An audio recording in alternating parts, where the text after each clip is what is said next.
So I've come to Penny Farm at Blackpool to meet Sarah Tucker, the local field officer in our area back near Selby, following a rescue case where I called in a pony and some other ponies in a field to Wild Horse Welfare. I was on my normal routine trip through to nursery about 8 o'clock that morning. I saw that the foal was actually down with his back facing the road.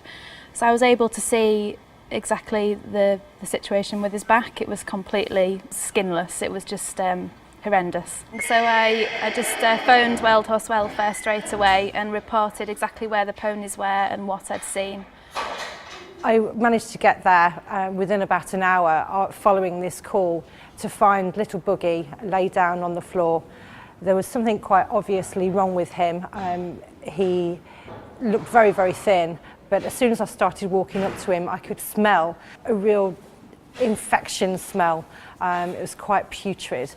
There was an obvious wound on his back that covered quite a lot of his back, and as I approached him, he did stand up and start to walk away, but he was very, very weak. I managed to catch him quite easily, and as soon as I started to examine him, I could see that there were maggots on his skin, underneath his coat. We were able to remove him from the location along with the other 3 ponies in the field. So he was so poorly that the vet said to me, another couple of days, we think that he probably wouldn't have survived. I'm just going to be so pleased to see him. After, last time I saw him, he just looked so poorly and, so I'm just really excited to see him. Did that? You saved him. Oh, Buggy. Hello.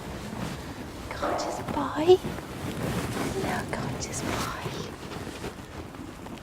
Oh God, he looks amazing. Look at you.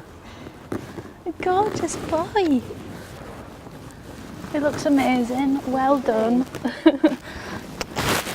Good boy. Obviously, Buggy is a long, long way from being fighting fit and ready to be rehomed. He's very, very thin still, but that just shows how very poor he was. The supporters that contact us are just our bread and butter. Without them, we would not be able to do our job. They are our eyes and our ears, helping us to rescue these ponies. Now, if anybody does see any horse in distress, please ring us. Now, Buggy was an invisible horse until the day that Chloe found him and we were able to rescue him, and he is invisible no more.